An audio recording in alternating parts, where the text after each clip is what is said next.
Okay, so interpersonal relationships. Today we're going to cover quite a lot, so I hope to get through it all.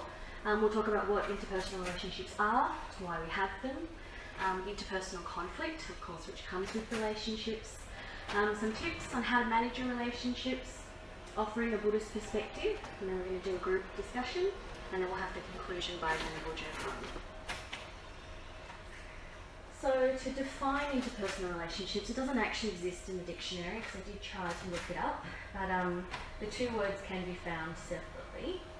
So interpersonal was defined as relating to or involving relations between people. And then we have relationships, which is the way in which two or more people or things are connected. And so when I thought about, I guess the way the words came together, we're really just talking about connections between people.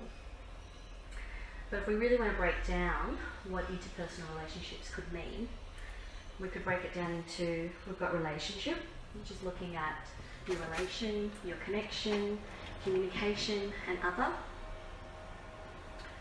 The personal, so yourself, your ego, me, and the part of the inter, so interdependence, interconnectedness, interaction, or possibly the interference. So why is it important that we look at interpersonal relationships? And for me, really, it stems from the fact that we as humans, we are what we call relational creatures. From the moment that we are conceived, we exist inside another human being.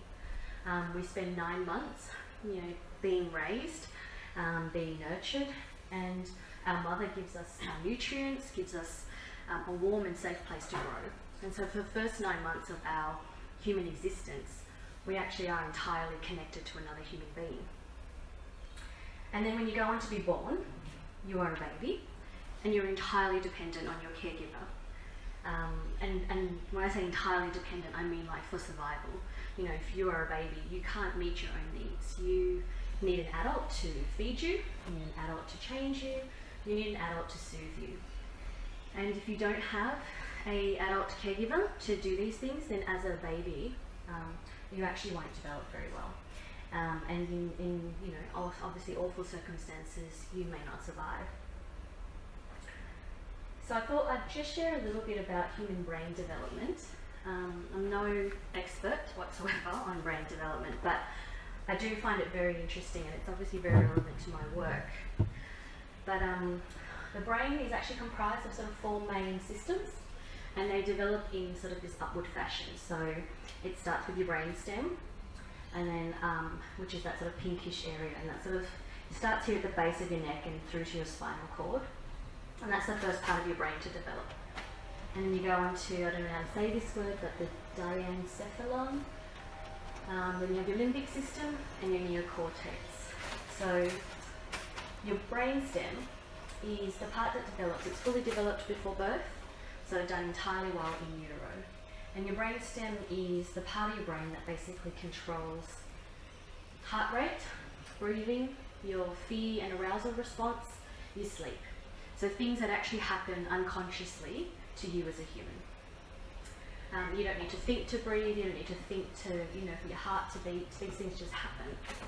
It's also the part of the brain that controls, the term, your fight and flight response or your freeze response.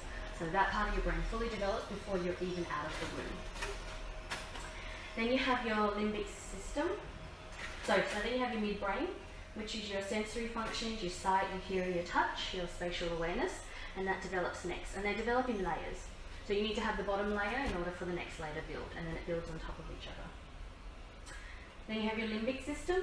So that's your, kind of like your emotional system. So that's where you have attachments, where you develop your emotional states, where you learn empathy, and it's sometimes referred to as the pleasure-seeking system. It's part of that sort of emotional stuff that goes on. And that's fully developed by about your teenage years.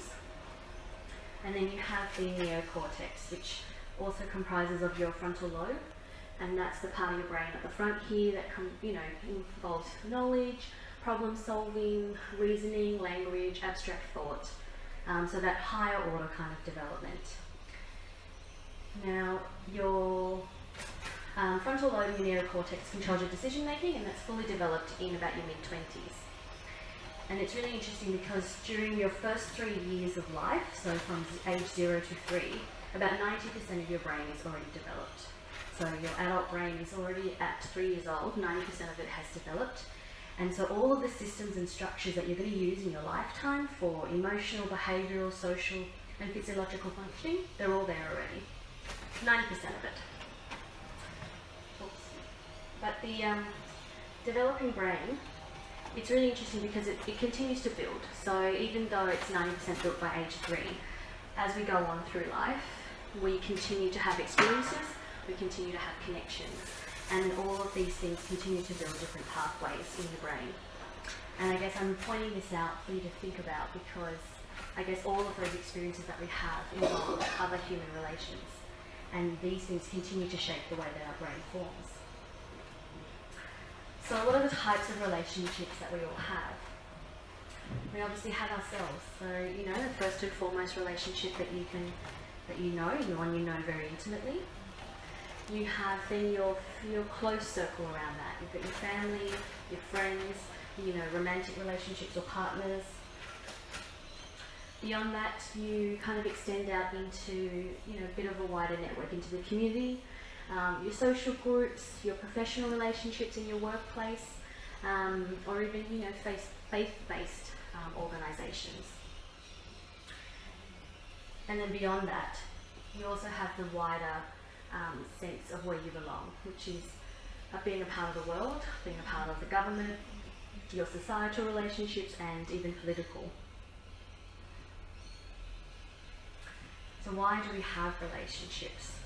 There's quite a few theories out there, but I'm just going to summarise 3 key theories that have been shared with us. So we've got the need to belong, that relationships are a social exchange, and our relational self. So I'll just go through those one at a time. So we've got Maslow's hierarchy of needs. A lot of you guys would be familiar with this. If you haven't seen it before, it was developed in 1943 by a psychologist named Abraham Maslow, and it belongs to a theory of human motivation. And basically he wanted to understand what motivates people, and he believed that people possessed a set of motivational systems that were unrelated to rewards or unconscious desires. He stated that people are motivated to achieve certain needs, and when one need is fulfilled, a person seeks to fulfill the next one, and so on. So if you look at the actual diagram, it starts at the bottom, and it's basically saying that, you know, all of us as humans, we start with a basic need for our physiological needs to be met. Our need for food, our need for water, for warmth, for rest. Once we have that basic need met, we then go on to need safety. So we need security, personal, physical safety as well. And then once we have that need, those two are our most, you know, sort of human basic needs. We then go on to have the next need, which is known as the belongingness and the love needs. So the need to have intimate relationships, the need to have friends, the need to be a part of something. Then after that we have the esteem needs, so the prestige and the feeling of accomplishment.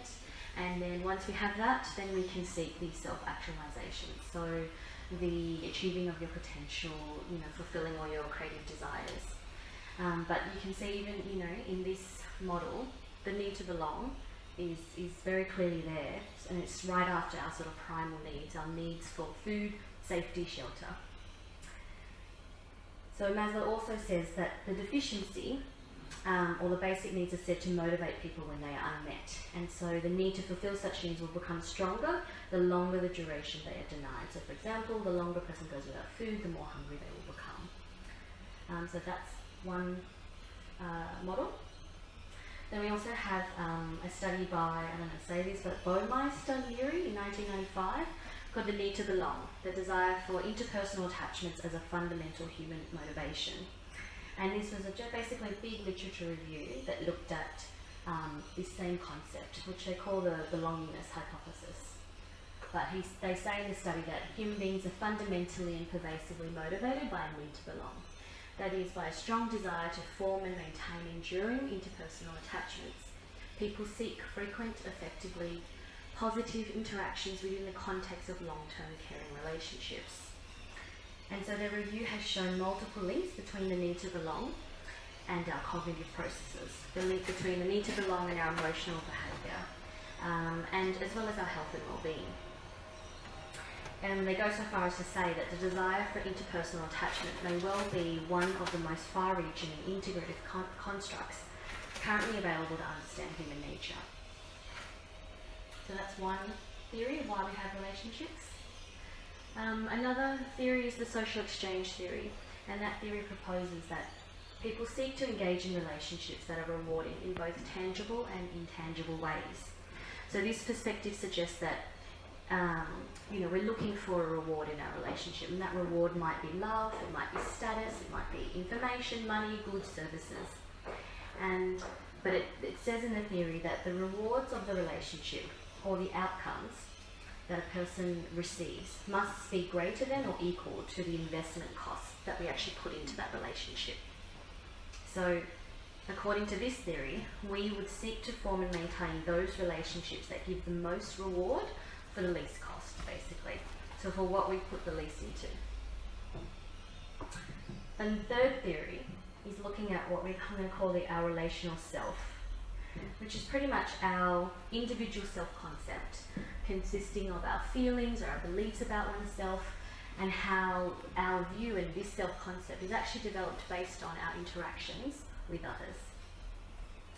So, in other words, our emotions and our behaviours, they're shaped by prior relationships, and so this theory talks about how basically that sort of interconnectedness. And it says here, studies have shown that exposure to someone who resembles a significant other activates specific self-beliefs, changing how one thinks about oneself in the moment, more so than exposure to someone who does not resemble one's significant other. So relationships are very powerful. And by engaging with others, we actually can learn about ourselves.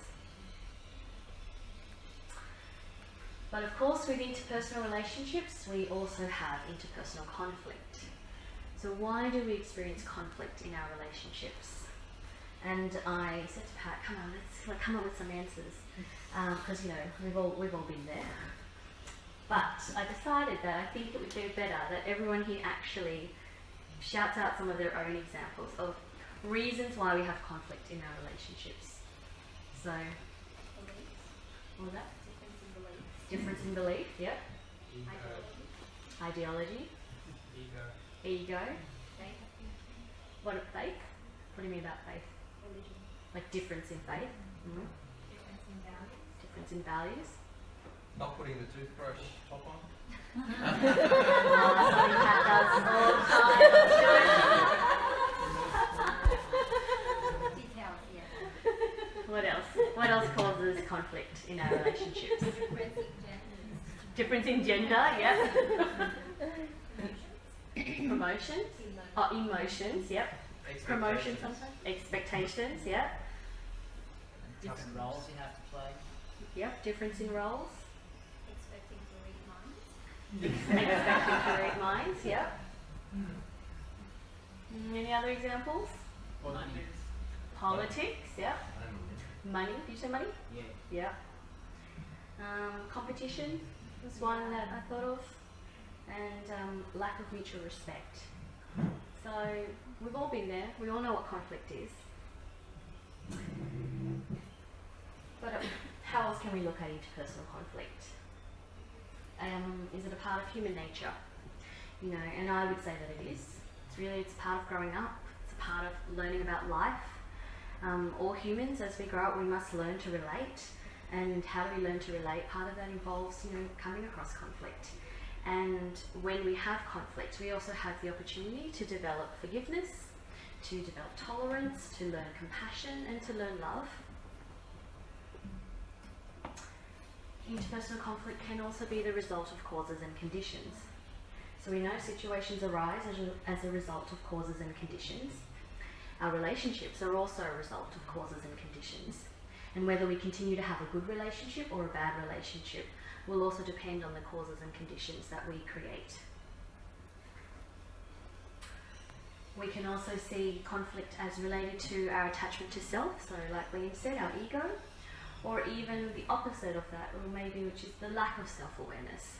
So sometimes we are too attached to our views or our ways, you know, as we just said, which leads to conflict. Or sometimes on the opposite spectrum, you know, we're just not self-aware, and we actually can't see how our thoughts, our speech and our action has actually impacted on another person, which then can lead to misunderstanding, which can lead to hurt or to anger. So what can we do? Interpersonal skills seems like the really easy answer. And if you Google this, you'll get a very long list, you know, and there's many different lists out there, interpersonal skills for the workplace, interpersonal skills for relationships. So I'm not going to go through those, but, you know, the commonalities are communication, listening, problem solving. I've just put together a little few of my tips for relationships, and just, you know, a little snapshot of some of the things that I try to remind myself of. First and foremost, you know, you can ask Pat, I always bang on about empathy, and, you know, how important it is to, you know, put yourself in somebody else's shoes. You know, it's a really simple thing that you can do, you know, but you do have to be able to practice your own self-awareness, you know, in order to step away and step into somebody else's shoes. But if you can do that, you can see things from a different perspective, and that makes a massive difference. There's this term called attunement. It's most often referred to when you're talking about a mother and an infant, you know, and it's that thing when a baby is born and the mum holds the baby. The baby can't speak, baby can't, you know, communicate, but it's that process where they coo at each other and they smile at each other and they laugh and they connect. You know, there's that real connection between mother and baby. That connection is also referred to as attunement, because the mother learns what the baby needs. You know, when the baby cries, the mother knows that that's a cry for hunger, or that's a cry for sleep, or that's a cry and needs a nappy change.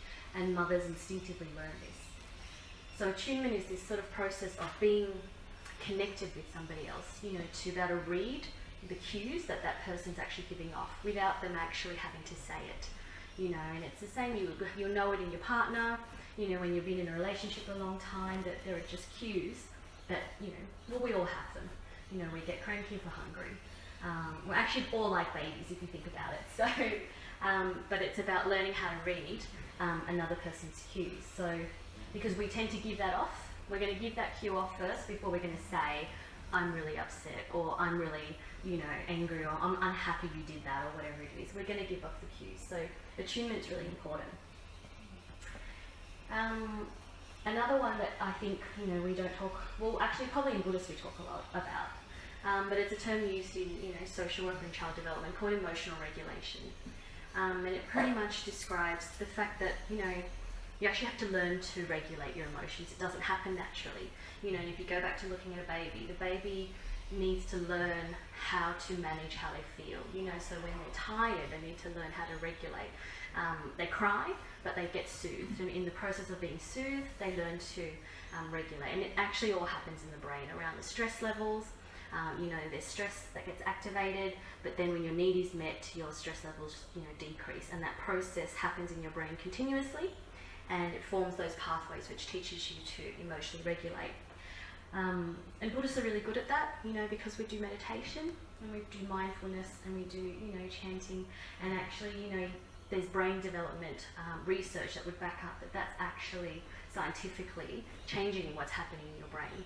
And the more and more you do it, the more and more you strengthen those pathways for being calm, for being regulated, you know. And so, you know, if somebody knocks you on the train, you don't fly off your handle and you know, want to punch that person in the face. You probably don't even notice, you know, whereas there will be other people out there where, yeah, all it would take is to just look at them the wrong way and they will want to punch your face. So, you know, and that's because people operate at different sort of emotional frequencies, you know, and if you practice emotional regulation, if you practice meditation, you can bring your baseline down to a low frequency, which means that you don't get disrupted or dysregulated easily.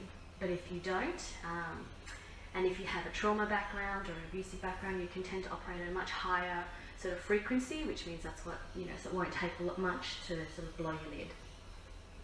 So emotional regulation, really good. Communication. We all know about communication, how important it is to communicate what's wrong, what's going on, whether it's good, bad, ugly, and verbal and non-verbal communication. Loving kindness. So again, another good thing that Buddhists know how to do, but to really practice loving kindness in your relationships, to very much not want anything from that other person, but to be very genuinely selfless and giving.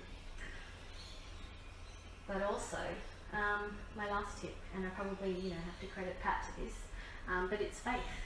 As simple as it is, but to actually always maintaining a very positive outlook, always giving people the benefit of the doubt, and also having faith that whatever the disagreement is, or whatever the conflict is, that's not the be all and end all, and that your relationships or the people around you, it's much greater than that. So, a couple of other little things to help you through. I think a lot of relationships, if you can remember that a lot of it's a matter of perspective. This is actually a diagram H came up with, and I thought it was pretty cool, so really, you're looking at the same thing, but depending on where you're standing, you can see different, it can look completely different to you. And as we said, misunderstanding and differences in opinions and views is often the cause of conflict. But if we actually just accept that it is going to be different, that the way you see it is not going to be the way that I see it, then it's all okay, then there's nothing to argue about, I've also got a little video from, some of you guys may know, it's Ajahn Brahm, a venerable who's based out of Perth, and he has probably about 3 or 4 videos on relationships on YouTube, and this is from his video called Managing Relationships, and he just talks about another concept of perspective, so I thought I will share this with you. Do I just click it, Pat? So we're so close to something that we can't see it properly. It's called the problem. This is a simile I haven't given here for many years now. How big is my hand? You know how big my hand is? It's so big now I can't see any of you. Now all I can see is my hand at the moment. Is it my hand's fault? Or is it because I'm too close to it? If I put my hand where it belongs, which is at the end of my arm, sure, I can see my hand. I'm not in denial about the existence of my hand. But I can also see every one of you in this room. Now this is one of the times we have problems. We see a fault in our partner or a fault in life. It's not the fault's problem. It's just sometimes we put it in the wrong place. It's right up here. And that's all we can see, the fault. And we can see nothing else in our partner. We can see nothing else in our life. Why is it that many of our young people commit suicide? All they can see is what's wrong. It's true that things are wrong, but you have to get what's wrong. Put it out here somewhere, please. So you can see, yeah, that's wrong. You have failed to get into university. Now you have lost your job. Now you have got a broken heart. But the broken heart is here. There's lots more in the world other than your broken heart. If it's broken heart's right up here, you want to kill yourself, because that's all you can see. So a lot of times, problem solving is just getting perspective. The arguments with your husband is just moving backwards to see him, to see her, this with her wife, as other people see them. Getting perspective. It's not so close to you anymore. It's out here somewhere. If you can do that, it's amazing what you can do just with the whole of life.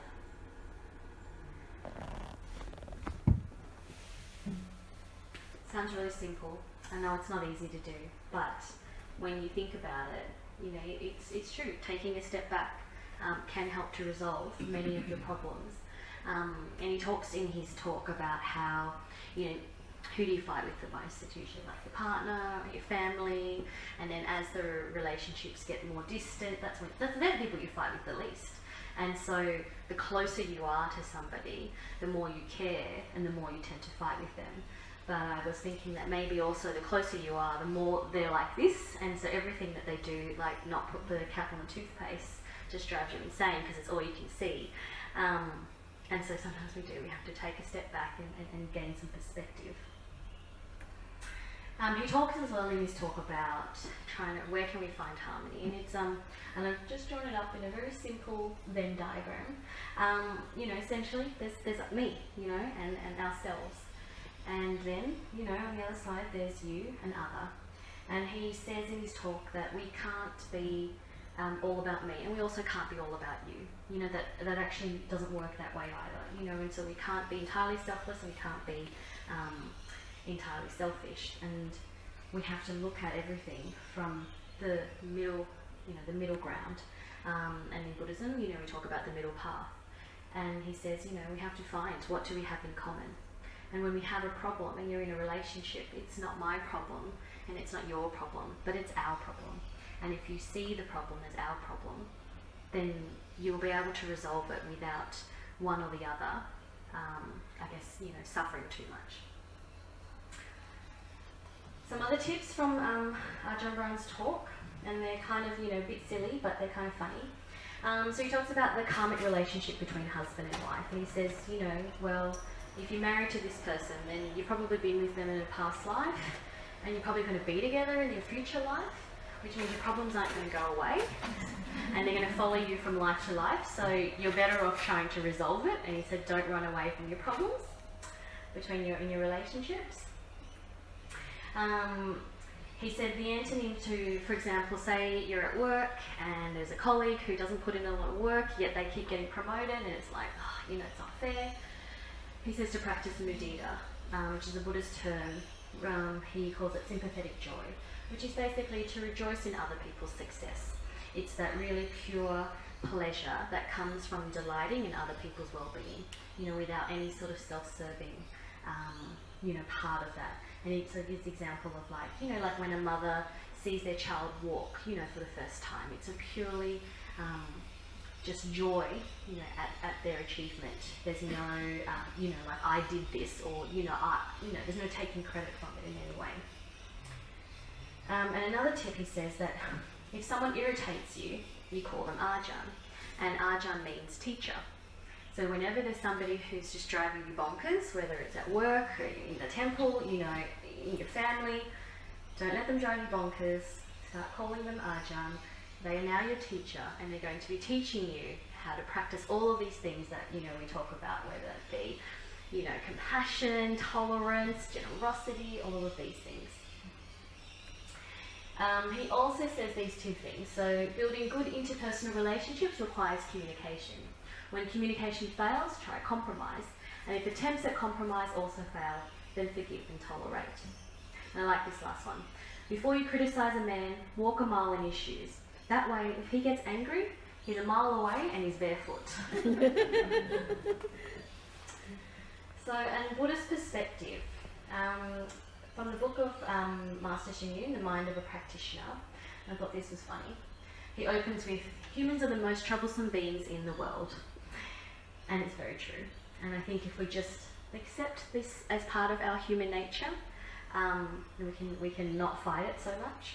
But he says that successful interpersonal relationships require us to better observe, follow, and treasure the causes and conditions that are present.